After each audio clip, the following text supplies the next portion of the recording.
the opening. Oh boy. Oh boy. It's so important to me to open this diner because I feel like it's a community center. And because diners are disappearing from America, we're losing this, I think, sense of community.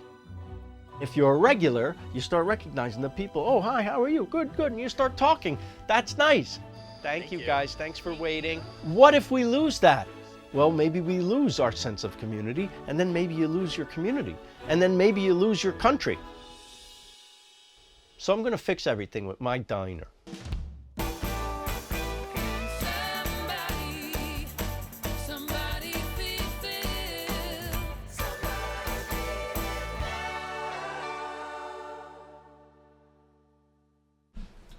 Are we ready? All right, here we go.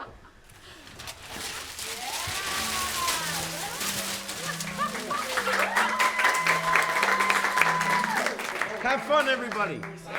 Have fun. We're open. Yay! Here they go. First customers. Welcome, everybody. Y'all right in here, okay? It's real.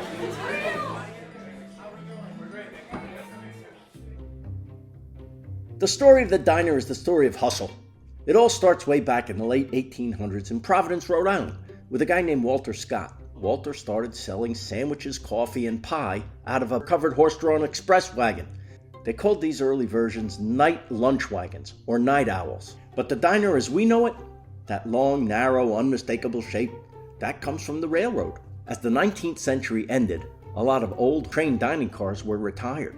Smart people bought them and turned them into stationary eateries. The 1930s and 40s were the diner's first golden age. They offered inexpensive food during the Great Depression, and after World War II, America was on the move. Suddenly everyone had a car, and with the rise of the suburbs and new highways, you needed a reliable place to stop. The aesthetic evolved. We got the gorgeous Art Deco styles, all curves, neon, and gleaming stainless steel. The diners were often owned and operated by immigrants. They took the simple, hearty American staples, burgers, fries, meatloaf, and they added everything else they knew how to cook. The real genius of the diner, though, is its accessibility. Everyone belongs, rich, poor, early bird, night owl, the door's always open. It's proof that sometimes the simplest ideas, great food, good value, and a place to belong, are the ones that last. Hi, how are you? Phil. Gavin, I'm a neighbor. You are a neighbor. I'm happy to have you. Hi, everybody. I'm Phil. How are you? Hi. Hi. I'm Mimi. Hi, Mimi. It's nice to meet you. Thanks for coming. Of course. Everything good, you guys? Delicious. Hey. So great. In 2021, we were filming our show, and we went to Biddeford, Maine, and there's this little old railroad dining car called a Palace Diner. Years ago, the train went out of commission, and the engineer bought the railroad dining car, and he kept the menu exactly the same. And he ran it until he passed away, and it sat empty for a while. And then this brilliant chef from Gramercy Tavern, Greg Mitchell, reopened the dining car. When I ate there, every one of these things was the best of that thing I ever had. The best breakfast sandwich, the best burger, the best pancake. I was in heaven. Richard, don't be stupid. And we filmed all over the world that year, but the meal that stood out was this meal in a diner. Why is that? I think it's because diners are hardwired in us. Where are we gonna go? Let's go eat at the diner. I was saying to Greg, I remember filming that scene, I'm like, this is so amazing. Every one of these things is so great. He says, it's a pretty low bar. I said, no, it's a very high bar because every one of us has a frame of reference for a diner. I couldn't get it out of my mind. I mean, as soon as I came home here in Los Angeles, I said to Nancy Silverton, who's a friend of mine and a pretty great chef, we should do something like that here. She said, I'm in, just like that. That was 4 years ago. It's been at least a year of tasting, and now we're here. Tasting and treating. I think that the part that was the most nothing scary for me is that you make one and say, that's great, okay, Yes. we got it. Yes. But then the idea of having to tune out the more. It's like you make a prototype of a car, and now you have to mass produce the car.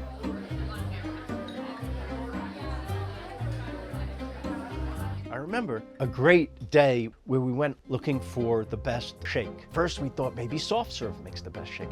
Maybe it's high premium ice cream. This is real research that I was doing. And we found it's actually Thrifty ice cream.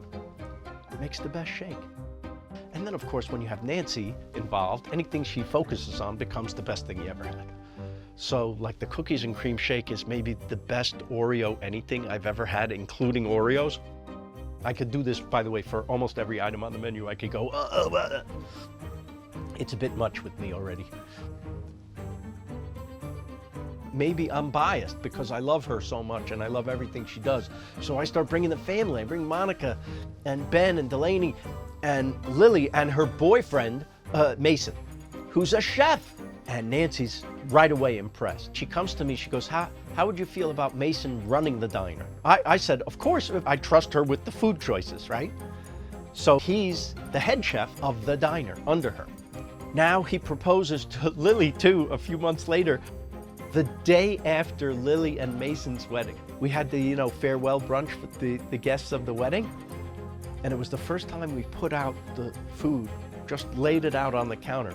Nobody's ordering it because it was a lot of people. It's like 100 people. And Lily and Mason are working it.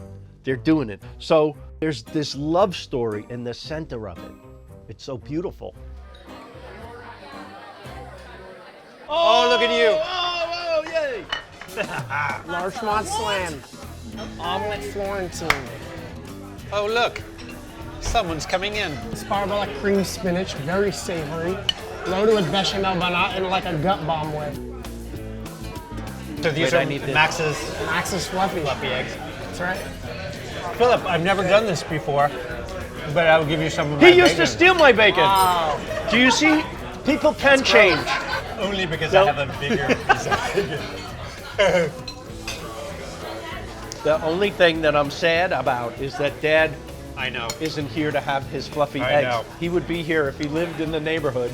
He would be here every day, and it would be all we could do to keep him from going I in know. the kitchen and saying, "That's enough. Don't cook it anymore. That's how it should be." Raw. He would, yeah, practically raw.